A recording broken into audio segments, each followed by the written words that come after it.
Les chemins défendus peuvent mener à Rome, les jours suivant les jours conduire au temps perdu. כינוס יהודי חבל קוסטנטין הינו יוזמה משותפת של חברים מישראל ומצרפת, בני דור ראשון, שני ושלישי של יהודי קוסטנטין, אשר חברו יחדיו כדי לקיים כינוס בעל חשיבות תרבותית וחינוכית מהמדרגה הראשונה. הכינוס כולו אורגן על ידי מתנדבים, כולם חדורי להט וחדוות עשייה. בזכותם קם הרעיון והיה לכנס אשר יתרום לחיזוק הזהות היהודית המיוחדת של בני קוסטנטין. La poudre d'or de quelques anciennes promesses et quelques larmes sur sa jeunesse. J'ai gardé les chansons vives de tes flûtes naïves en sourdine. Constantine, Constantine.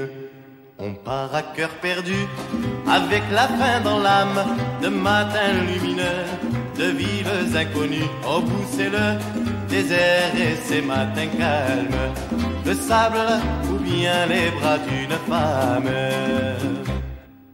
Entre le ciel et la terre, tu as tes ponts de pierre sur tes abîmes.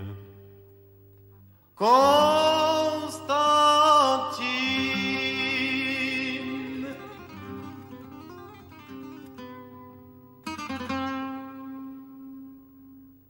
Je crois que les quelques jours que nous allons passer ensemble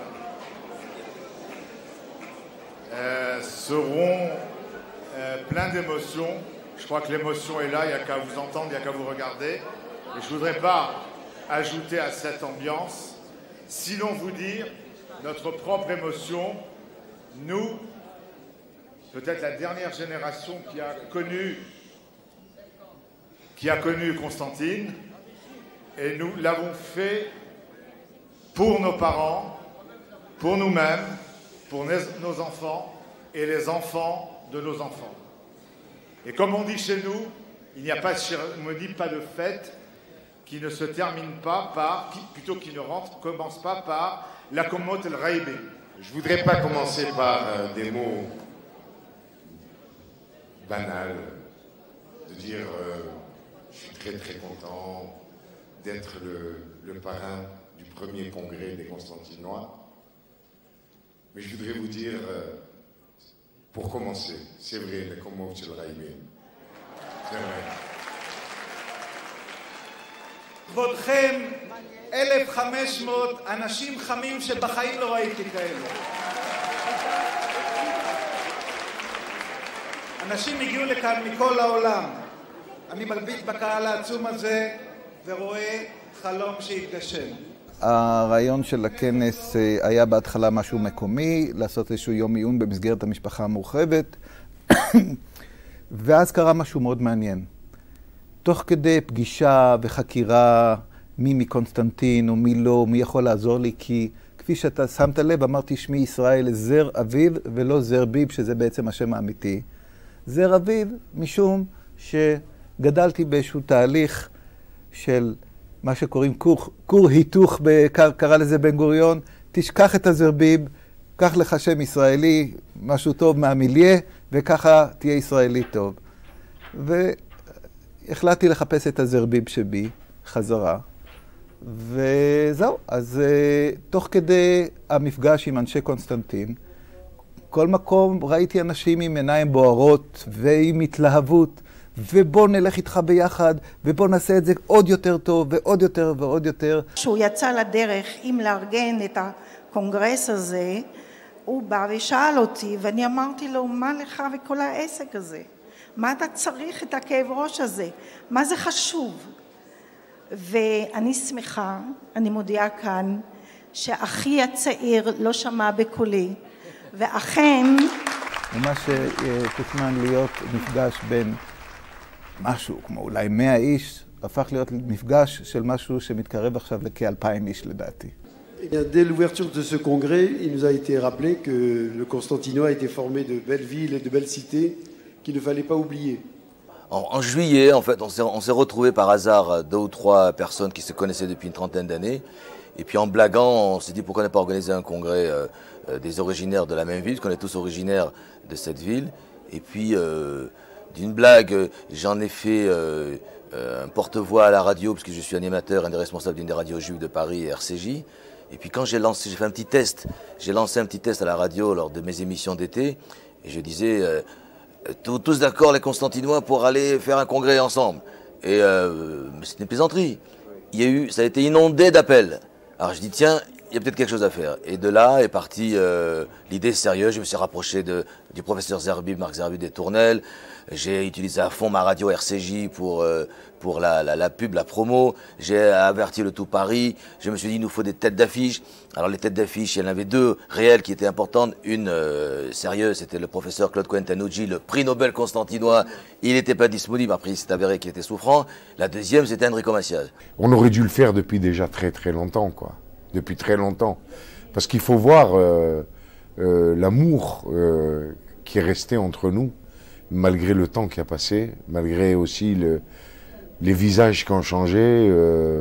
Bon, moi, on me reconnaît parce que je passe à la télé et tout ça, mais je suis surpris de voir combien ces gens-là sont restés gravés dans la mémoire de la communauté, quoi. Je suis resté très près de la communauté juive de Constantine, parce que j'ai jamais ni renié mes racines. Et voilà, ce sont mes racines. Non, je n'ai pas oublié, bien que ma vie ait changé. Mais le silence est souvent une façon d'aimer. Non, non, non, non, je n'ai pas oublié. Et je n'oublierai jamais. Aujourd'hui, vous et moi ne pouvons rien changer. Ce que je voudrais pas seulement les Israéliens, mais que le monde entier sache, que la communauté juive de Constantine est une communauté qui a reçu la bénédiction. Constantina, si je t'écris, c'est que je pense à toi. Constantina, le soleil brille, nous amours de toi. Constantina, si je te chante, c'est que j'ai mal de toi. Le Mansoura nous a connus, amoureux, toi et moi. Ce que tu deviens, toi que j'aime, depuis toutes ces années perdues, je t'écrivais des beaux poèmes et je criais ton nom dans la rue. J'aimais ce moment-là, quand tu venais vers moi, tu étais belle sous le soleil, Constantina, Constantina. Tu t'es mariée il y a longtemps de ça, Constantina. Il y a un pont suspendu loin de moi. Joue encore de la guitare, je ne parle plus jamais de toi.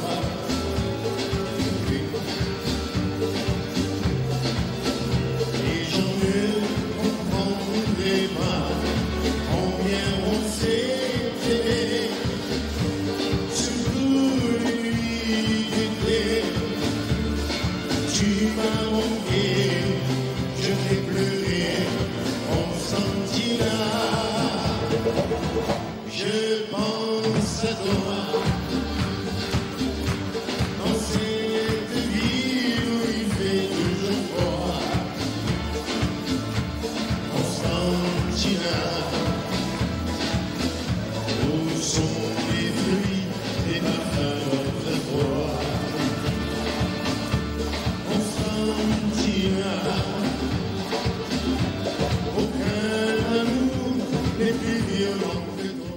la communauté juive de Constantine a reçu une bénédiction spéciale parce que nous avons eu des ancêtres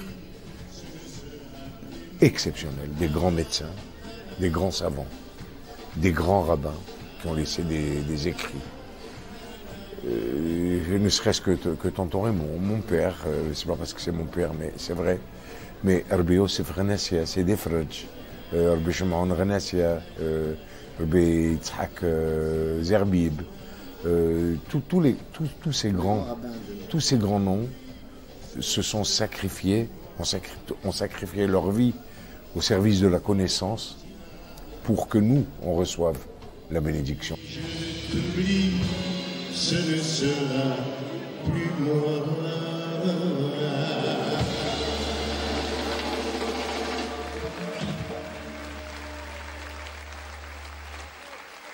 En tout cas, Rabbi Yosef Hanassia a laissé une œuvre monumentale. Il a écrit plus de 130 ouvrages. Alors, si vous voulez, le trait caractéristique de son œuvre, c'est la vulgarisation, et je reviendrai sur ce mot-là, la vulgarisation des sources juives. Cette vulgarisation, il a fait tant pour les classes qui n'étaient pas très versées dans le judaïsme que pour les Talmidei Hachamim. Et donc, dans son œuvre, il y avait d'un côté des traductions très en arabe, évidemment en arabe de chez nous, arabe constantinois, des traductions de livres de tous les jours, mais il y avait aussi des ouvrages très érudits. Harif, et Ibn Ezra, Rashi, Yoel Mizrahi, Arehem. Il a aussi écrit un dictionnaire en araméen français et un livre analogie hébraïco-arabe français. C'est incroyable à quel point ce rabbin a été extrêmement large et extrêmement fort dans cette histoire-là. שנת 1391 היא שנה היסטורית ליהדות אלג'יריה.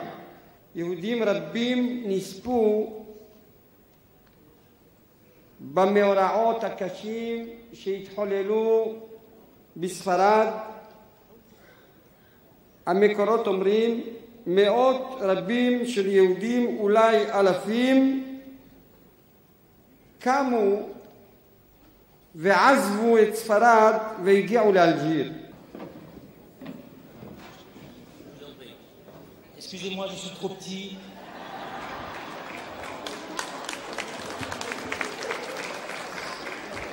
Vous voyez les problèmes des parents. Slécha. Bien. Donc, je disais que la ville de Constantine en arabe, a une population juive dès l'époque de Sirta Regia, capitale des rois de Midi. Abba, papa, הרב מיכאל שרביט, נולד ב-1920 בקונסטנטין, והוא היה תלמידו וחתנו של הרב יוסף רנסיה, והתחתן עם אמא עליה השלום, שאנחנו עוד מעט נעשה את ההזכרה השביעית שלה, ממן פורטונה רנסיה. הוא נטל חלק בקרבות השחרור של צרפת בסוף מלחמת העולם השנייה, בפלישת סן-טרופה, בשחרור מרסיי. הוא ראה עצמו קצין יהודי המייצג את עם ישראל בגאון במדים צרפתיים.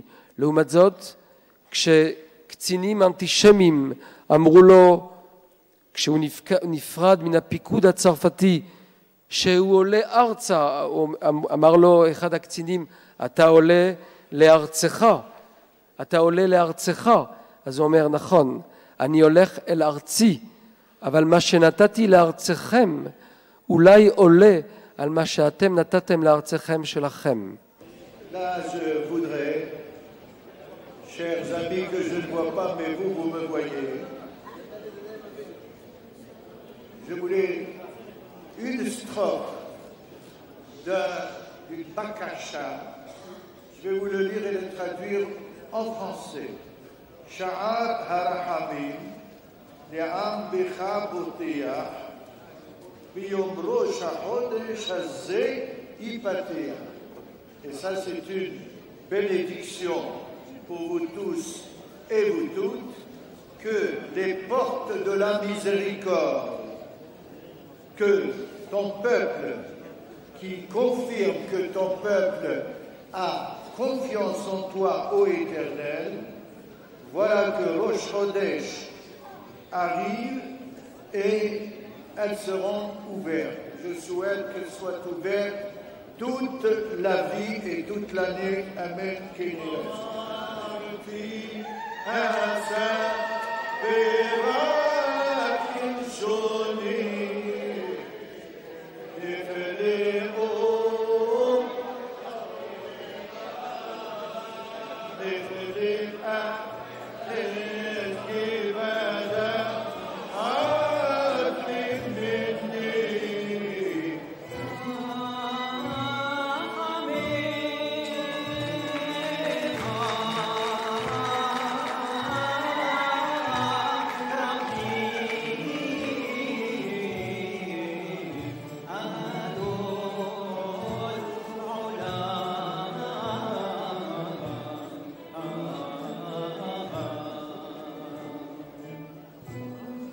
Je suis très heureux d'être ici et ce que j'ai vécu depuis 4 heures du matin, c'est quelque chose d'inouï. Et je souhaite à tous les Constantinois d'avoir cette émotion que j'ai ressentie depuis ce matin. Je n'arrête pas. Je n'arrête pas de revoir des gens que je n'ai pas vus depuis 40 ans, depuis qu'on est parti de Constantine. Et c'est quelque chose de formidable, de très fort. C'est le miracle constantinois qui est perpétuel. Constantine, on l'appelait la petite Jérusalem. Et pourquoi je vous dis ça? Rien que de revivre cet instant, vous voyez, l'émotion me gagne.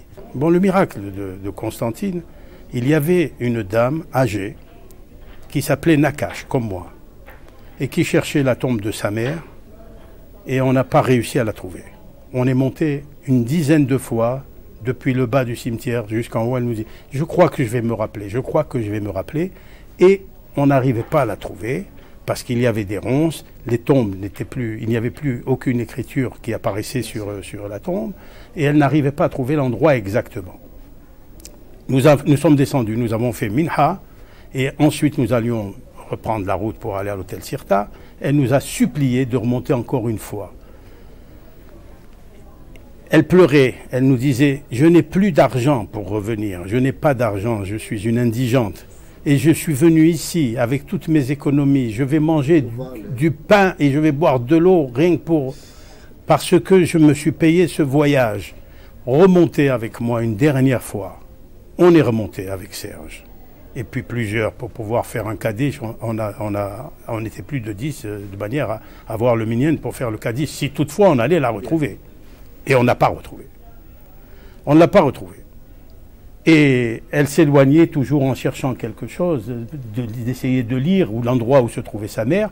Et sa robe, elle avait une robe longue, s'est attrapée à des ronces. Et elle n'arrivait pas à se dégager, parce qu'il y en avait partout des ronces qui la grippaient. Et à ce moment-là, elle s'est mise à crier « Maman, mais c'est elle est là, c'est elle, la voilà, regardez, c'est la tombe de ma mère, c'est la tombe de ma mère. » Et en effet, c'était la tombe de sa mère. Voilà le miracle dont je voulais vous parler. Il faut avoir vécu ce moment-là, parce que rien que vous voyez de le ressentir, j'ai à nouveau cette émotion, parce que, bon, on s'est mis, bien entendu, tout de suite à lire du Tchallé, mais puis faire le Kaddish, parce que c'est vraiment un miracle. Cette pauvre femme qui était venue, qui avait fait des économies pour venir, pour pouvoir embrasser la tombe de sa mère, et qui allait repartir sans avoir réussi, ne serait-ce à toucher sa pierre, et puis au dernier quart d'heure, c'est sa mère qui l'a retenue pour ne pas qu'elle s'en aille sans qu'elle la voie.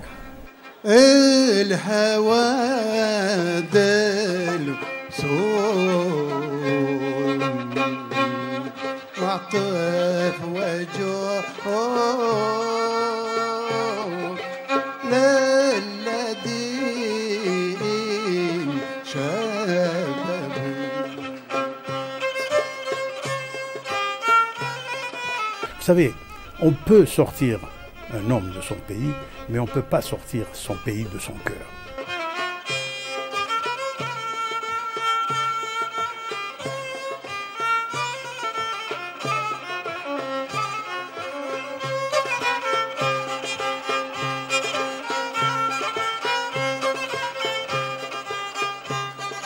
يا شبيه بدر التمام في الحشاش عليك Ce congrès a lieu d'abord grâce à M. Zaraviv qui m'a précédé, d'autre part à M.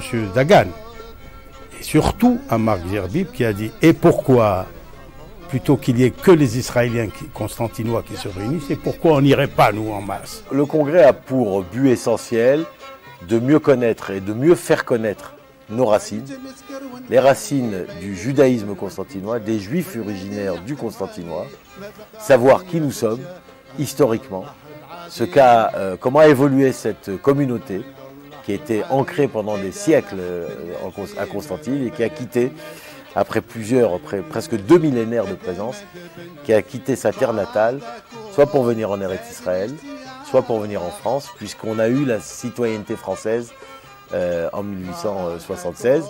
Et à partir de cela, il y a eu la possibilité pour les Juifs rapatriés d'Algérie de venir en France, dont ma famille, ou d'aller direct en Israël, pour beaucoup. Les Juifs d'autres pays où il y a eu dispersion des communautés, vous les retrouvez dans 4, 5, 6, 10 centres différents.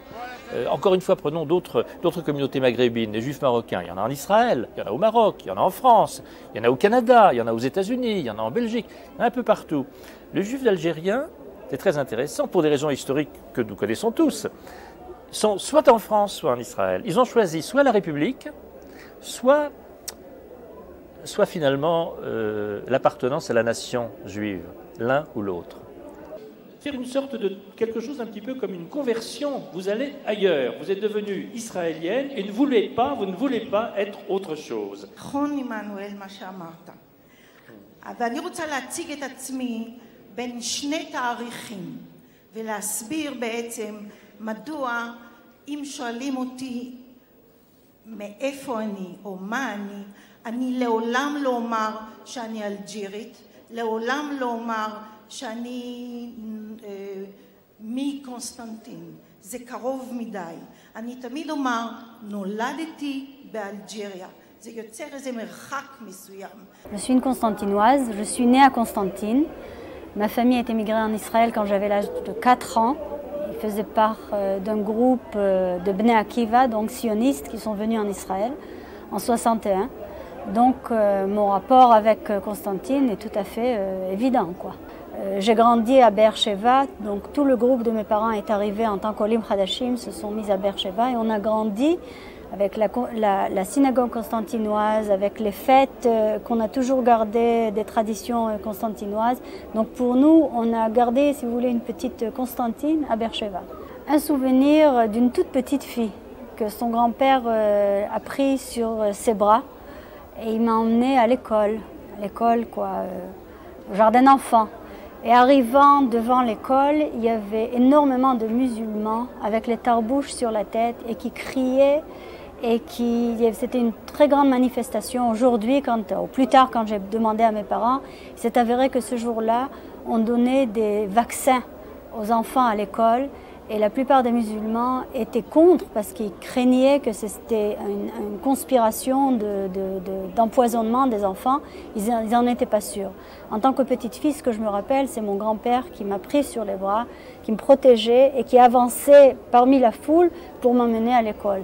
Ce sens de peur que j'ai gardé, c'est un des très peu souvenirs que j'ai de l'Algérie. Initialement avec Israël Zaraviv qui voulait honorer la mémoire de ses parents qui ont fait leur aliyah parmi les premiers originaires de Constantine dès 1941. Il voulait honorer leur mémoire et faire connaître à ses enfants et aux descendants les racines du judaïsme constantinois.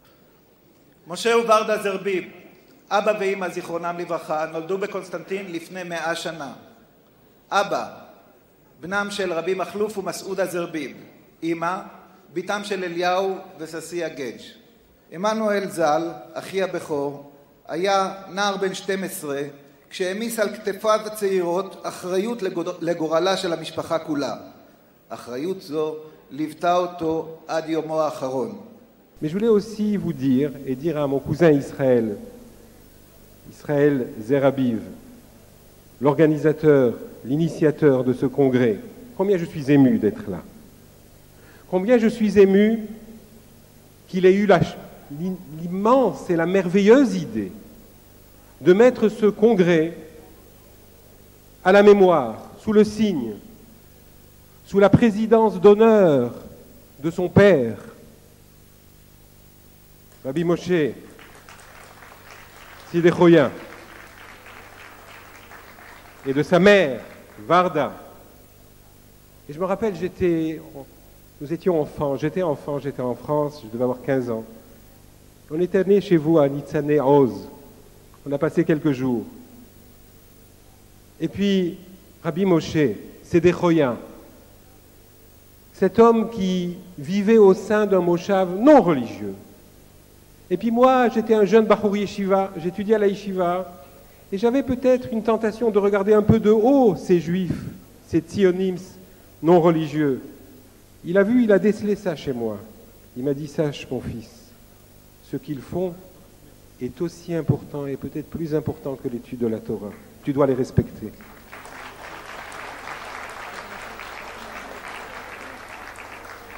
Ce qui ne l'a pas empêché, quand il m'a donné à lire la Haftara à la synagogue, de me dire, t'as oublié le Dagesh ici, et ce Ta'am, ce Hazlagirish, tu l'as mal fait, mon fils. On s'est rencontrés il y a une petite année en Israël, et tout de suite, la jonction s'est faite entre Zerbib. On a décidé qu'il fallait qu'on se joigne à ce projet, qu'on l'élargisse en dehors de la famille Zerbib, à tous les juifs originaires du Constantinois, et faire le premier congrès mondial des juifs de Constantinois et de Constantine à Yerushalayim. יש באנגליה עיר בירה ושמה לונדון, יש בצרפת עיר בירה ושמה פריז, בימים האלה יש עיר בירה בישראל ושמה קונסטנטין.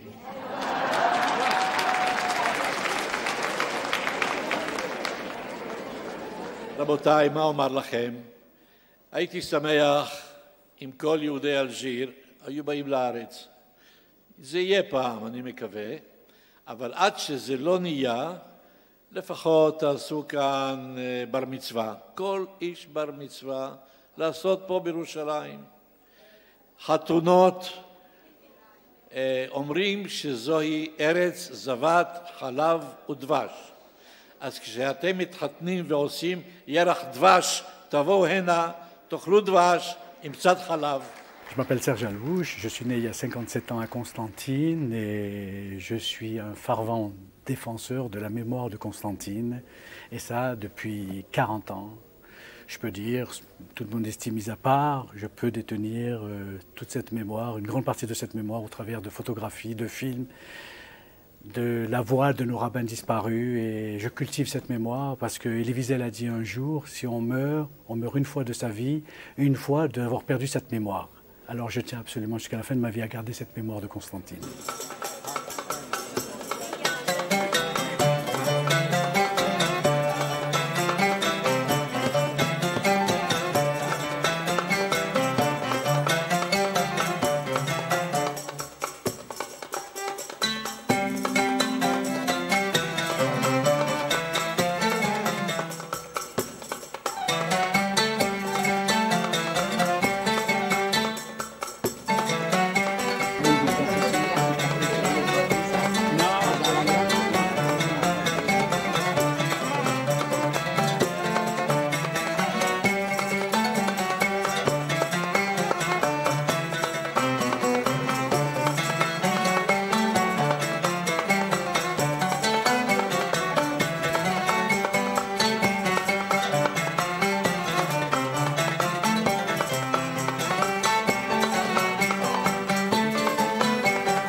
Depuis 47.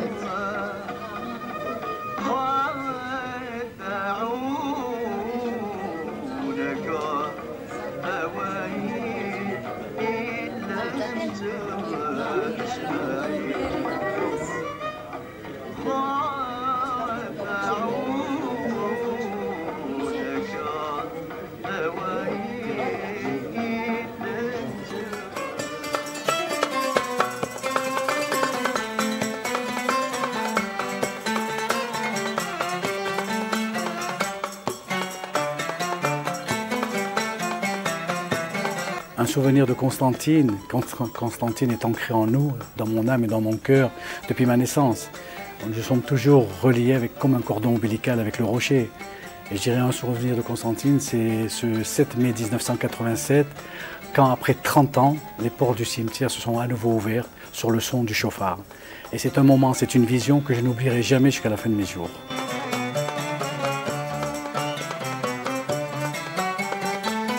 D'abord, je suis né à Constantine, comme tous les Constantinois, bien sûr. Et nous sommes arrivés en Israël en 1961, toute la famille.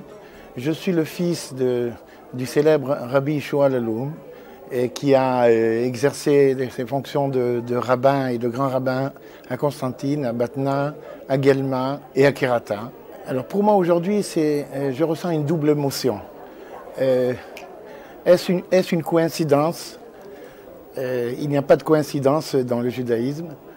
Comme aujourd'hui, mon papa est décédé, et comme aujourd'hui, à cette occasion, je suis heureux d'annoncer la sortie de son livre qui s'appelle L'écouter Aaron, un livre de 600 pages de philosophie juive, en français et en hébreu. Et c'est pour moi une intense émotion, le fait d'abord de rencontrer nombre de ses amis, et d'autre part de me rencontrer aujourd'hui au milieu des Constantinois, et c'est vraiment un événement extraordinaire. אני עליתי יחד עם גרעין תנועתי מאלג'יר ישר לארץ מ-1960 אני פה בארץ. קודם כל אני חייב להגיד שביומיים האלה שאנחנו פה, שאני נהנה בצורה בלתי רגילה מהכנס הזה, מהמפגש הזה, אבל מעט מאוד מזכירים את תנועות הנוער שהיו בקונסטנטין. Je voudrais préciser une chose, c'est qu'il y avait les EI à Constantine, mais qu'à côté des EI, il y avait également d'autres mouvements valeureux, comme le Bnei Akiva, le Beta, le Dror, le Gordonia à l'époque. Si nous parlons surtout des EI, c'est que les EI faisaient un peu figure de patriarches, d'institutions. Rejette toutes tes loups, bientôt le monde entier prendra la bonne route, garde les bons trésors. למרות המהפך הרוחני, האידיאולוגי שעשינו ועברנו לקיבוץ, ועם כל האידיאולוגיה הסוציאליסטית, יהדות קונסטנטין בניגוד ליהדות אורן או אלג'יר, נשארה ושמרה על מספר מסורות, ואפילו שהוותיקים של הקיבוץ, האירופאים, כן, המזרח אירופאים, ראו בנו משהו מוזר, מה פתאום אנחנו שרים את השירים בפסח של השירים של חד גדיה בערבית, הם היו בהמומים, אבל אנחנו שמרנו את זה ולא התביישנו, ההפך. וגם מבחינה קולינרית, כלומר, גם מבחינת זה, אשתי למשל הכניסה את הקוסקוס. קוסקוס בקיבוץ חניתה זה דבר שכבר מזמן, זה דבר רגיל.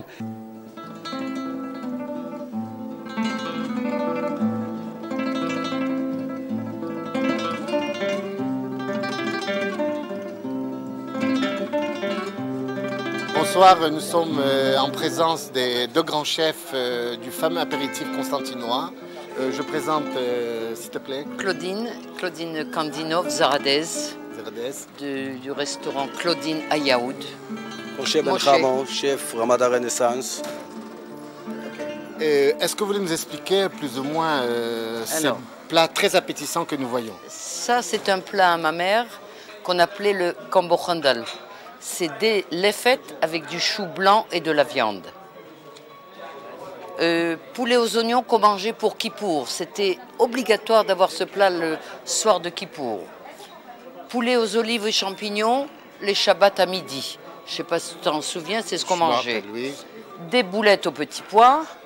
Qu'est-ce que nous avons ici? La tfina, la tfina de Popeye, qui est voilà. Très très bonne. Des gneuia. Ah, les cambos. Bamia. עם רוטב וכנפיים, כמו שהיינו אוכלים בבית באמת, והוספנו גם כן פול ירוק עם חסה, דגים קציצות קטנות ככה מדגים מאוד מאוד טעים, עשוי באמת עם הצוות של משה, עם סלמון באמת טרי, יופי. Qu'est-ce que nous avons là? Du couscous. Ah, le couscous. Mais alors le vrai couscous. Le plat traditionnel des Constantinois, le vrai couscous constantinois. Vraiment. Très appétissant. Bon couscous. Et vous allez le goûter parce qu'il est... J'ai mis la main au dernier moment. Et ça va être très très bon.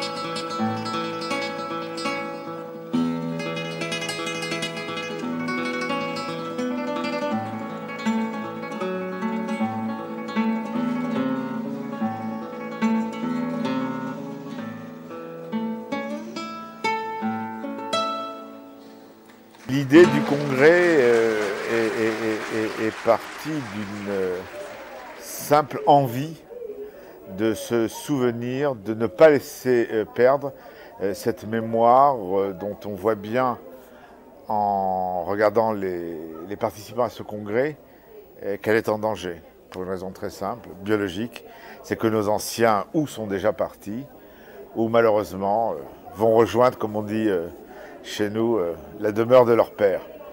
Et donc, l'aspect le plus intéressant, c'est que l'envie de départ est née chez Israël Zeraviv, qui est lui un fils de Constantinois, qui est un sabra, né en Israël, et qui a eu envie de connaître cette Constantine dont lui parlaient ses parents, Moshe et Warda. Grâce à ce réveil, grâce à beaucoup de gens qui ont réussi par leur doctorat, par la résurrection en fait de l'Algérie et de Constantine, a réussi à donner à ces gens le rappel et le souvenir de leur potentiel intrinsèque des valeurs constantinoises qui ont été oubliées, qui ont été un petit peu enfouies par la modernisation, par la Gola, par la civilisation dite moderne. Et je pense qu'ils ont été un petit peu des êtres qui se sont perdus un petit peu. Et aujourd'hui, ce congrès leur a donné la possibilité de leur donner le souvenir de leur richesse intrinsèque. Et je pense que c'est quelque chose de phénoménal. Je crois que pour bien comprendre les raisons de notre persistance, il faut rappeler d'abord quelques points de fond concernant la vie juive et l'histoire de Constantine qui n'ont pas été dits jusqu'à présent. Ensuite, je parlerai justement de la nécessité absolue de reconsidérer ces œuvres de nos grands chachamim, dont je vous dirai juste quelques mots, parce qu'ils continuent de nous indiquer un chemin qui n'est pas un chemin de nostalgie ou de nostalgérie. Parce que, au regard de ce qui s'est passé depuis 24 heures maintenant, le sentiment se confirme en moi que la Constantine que nous avons connue n'est plus dans Constantine. La première impression, c'est que nous n'avons pas changé. Nous sommes les mêmes à peu près les mêmes. Et en même temps, la deuxième impression, c'est que nous avons beaucoup changé. Nous n'avons pas beaucoup changé parce que nous sommes restés fidèles à nos valeurs, à notre histoire. Ces souvenirs ne se sont pas dissous. Donc ce sont des points de repère pour tout le monde. Hein. Nous nous souvenons des noms de rues, de nos activités, des images de nos parents, surtout quand ceux-ci viennent de disparaître. Et en même temps, nous avons beaucoup changé. Parce que nous avons vécu depuis près d'un demi-siècle dans une société très différente de la société algéro-constantinoise. Nous étions dans une ville enclavée, maintenant nous sommes dans une société qui est complètement ouverte. Nous étions dans une ville qui avait des points de repère très stables en matière de religion, en matière de spiritualité. Maintenant nous sommes dans un pays où c'est la foire aux idées. Et aujourd'hui, je pense que c'est quelque chose de rétabli et c'est une très bonne chose. 45 ans se sont passés. C'est très long, c'est presque un demi-siècle. Pour beaucoup, on s'est quitté adolescent et on se retrouve grands-parents. Et je crois donc qu'il est très important d'avoir que cette manifestation existe, qu'elle confronte ces mémoires-là, ces histoires-là, et puis c'est aussi, outre l'aspect historique ou culturel, c'est aussi un moment de rencontre important. Et ça prouve que cette communauté-là, bien qu'elle ait été frappée par un exil qui a été à bien des égards difficile, eh bien, est dotée d'une vitalité. 40 ans après, on peut être fier de voir cette vitalité-là s'exprimer par les visages des uns des autres, la joie, la satisfaction de se retrouver ensemble. En un mot, formidable. Quelque chose d'extraordinairement chaleureux, quelque chose qui permet de revivre, de revivre le passé, de remonter le temps et de revoir Constantine, c'est comme si on y était. Et aussi, ce congrès montre que Constantine, vous savez, il y avait 30 000 personnes dans la communauté juive, c'est une seule famille. Je ne peux pas m'asseoir de qui que ce soit sans retrouver avec lui des liens de famille tout à fait nets. Vous vous rappelez qu'on parle de Constantine comme la Jérusalem de la Gola. Alors donc, à mon avis, il lui fallut très peu de choses pour persuader un bon nombre de gens. Alors c'est une question que je me pose. Cela dit, cette émigration n'est pas terminée. Comme vous le savez, il y a une émigration continue en fait, mais elle est au goutte à goutte, comme on dirait en médecine. Mais les Algériens, les Juifs algériens n'ont pas dit leur dernier mot. Nous avons beaucoup, en tant que Juifs d'Algérie, à dire. Nous avons beaucoup à dire, car nous sommes le seul judaïsme au monde qui a su concilier deux éléments inconciliables, la modernité et la tradition. Et nous avons fait ce que d'autres n'ont pas réussi. Si nous devons comparer ce qui est comparable, regardez ce qui s'est passé en Allemagne. Il y a eu ce problème de modernité et de tradition, et en fait, on est arrivé à un judaïsme crispé et d'autre part à un judaïsme réformé. Nous, grâce à nos rabbins, nous sommes restés un et unique. Les rabbins sont restés les rabbins d'absolument tout le monde. Et c'est ça le judaïsme d'Algérie. En fait, pour moi, c'est très émotionnel puisque, né à la Flèche, on était la seule famille juive à l'époque. Donc, j'ai tous les souvenirs que mon père me racontait de Constantine. Son enfance au Talmud Torah, son enfance à jouer au foot contre les Arabes. Et puis surtout, ce souvenir que j'ai ensuite creusé de cet aïeul. Donc je suis en vérité le petit-fils du petit-fils de Sidi Baé Eliaou Alouche. Alors mon alias s'est faite en 1992, c'est-à-dire il y a 13 ans. Et j'ai en fait fait mes études à Toulouse, je suis ingénieur dans l'aéronautique. J'ai donc fait mes études à Supaéro. Et depuis 1992, je travaille aux industries aéronautiques israéliennes, entre autres. Celui qui m'a énormément aidé pour rentrer aux industries aéronautiques, Charlie Attali, un Constantinois, à qui je suis vraiment redevable de toute mon intégration à Taasia Avirit et donc aussi en Israël. Je veux parler de mon cousin et de mon parrain professionnel, Charlie Attali.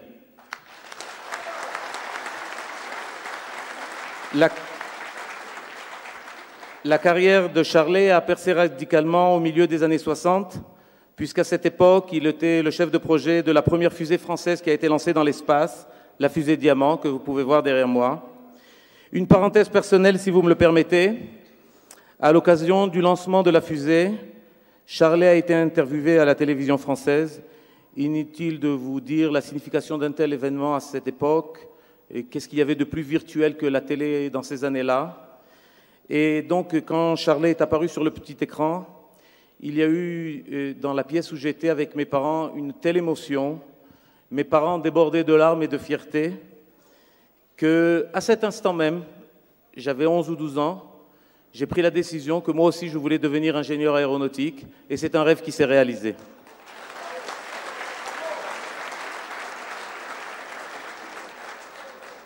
Pour le projet de la fusée Diamant, Charlet a été promu chevalier de la Légion d'honneur par le général de Gaulle, comme vous pouvez le voir derrière moi,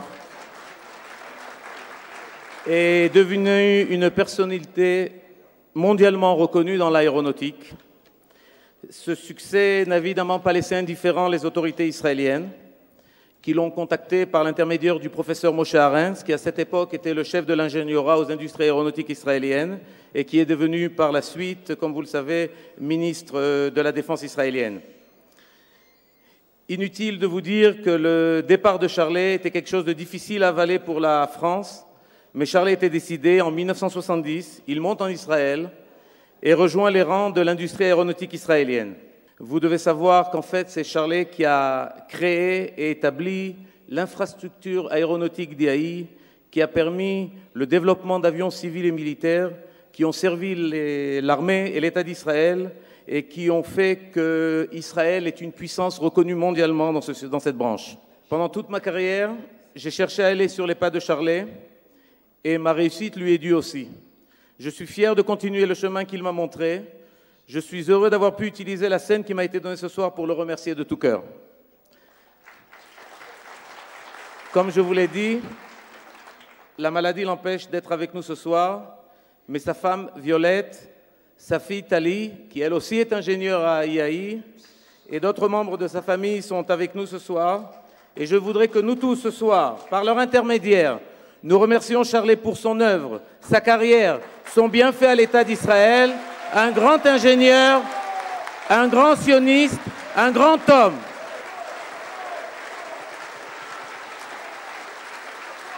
Je voudrais appeler Violette et lui demander de monter sur la scène. Violette Attali, s'il te plaît.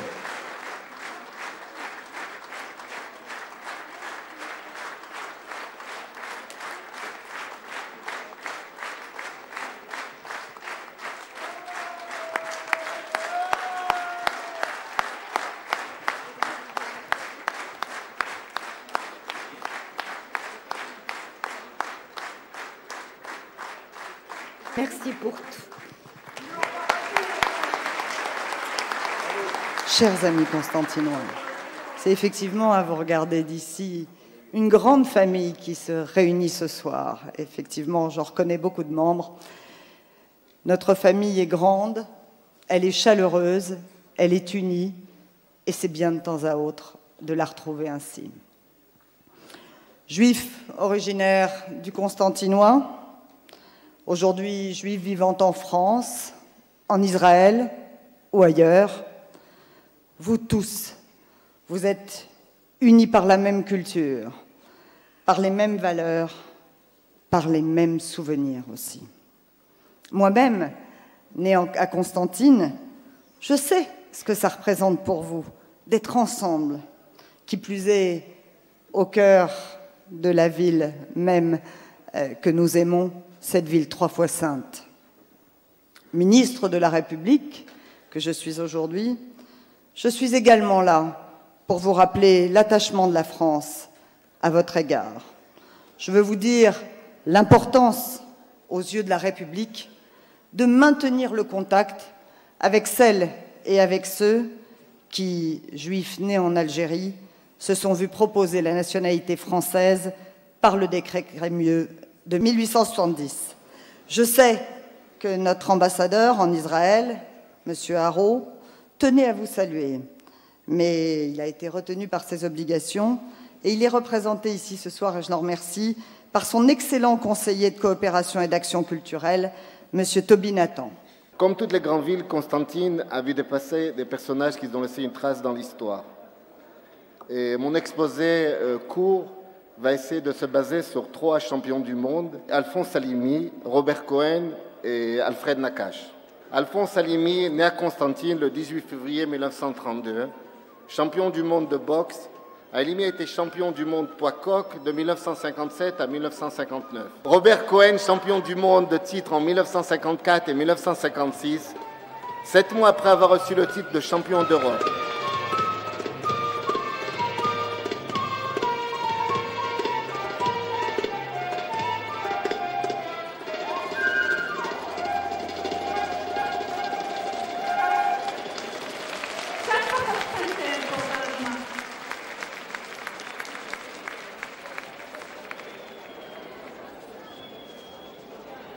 אני חצי זרביב, ביתו של מיכאל זרביב, נכדה של פנחס ובלנש זרביב, מקונסטנטין, ומפה אני שולחת נשיקות לכל הבנים והבנות של בלנש ופנחס שנמצאים פה על הבמה.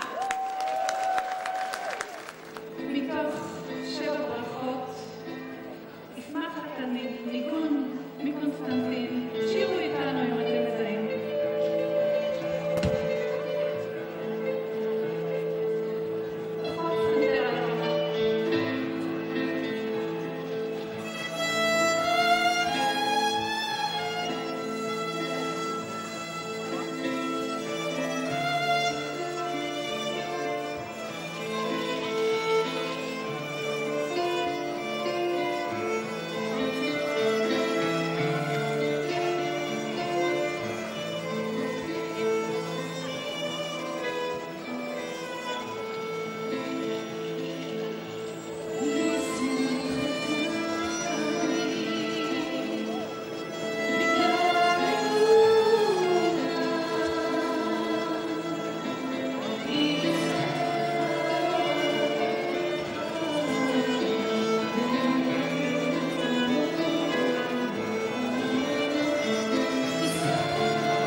תודה רבה לכם, באמת קהל נהדר. כל העדה למעלה.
Avant de savoir parler,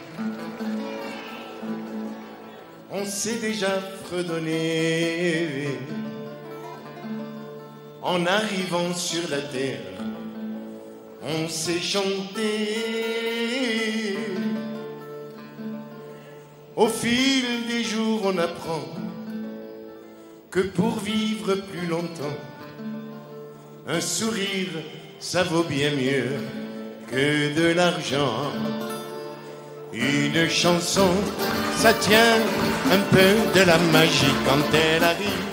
Tout change dans la vie.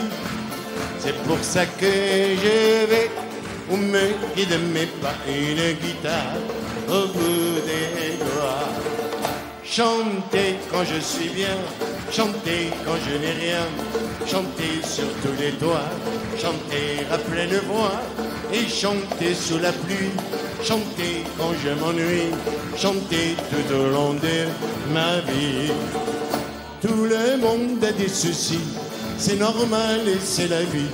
On ne peut pas être heureux à l'infini. Quand on est très malheureux, pourquoi pleurer sur son sort? Il vaut mieux pour le moral chanter d'abord. Une chanson suffit pour découvrir l'amour et découvrir aussi les alentours. C'est pour ça que je vais où me guide mes pas, une guitare au bout des doigts. Chanter quand je suis bien, chanter quand je n'ai rien, chanter sur tous les toits, chanter à pleine voix et chanter sous la pluie, chanter quand je m'ennuie, chanter tout au long de ma vie. Tous les gens qui sont très gais semblent toujours ignorer dans la vie tout ce qui peut leur arriver.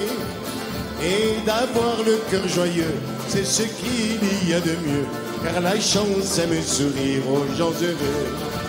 Une chanson, ça vient toujours un peu du ciel et d'un sourire, elle vient quand on l'appelle. C'est pour ça que je vais où me guide mes pas, une guitare au bout des doigts.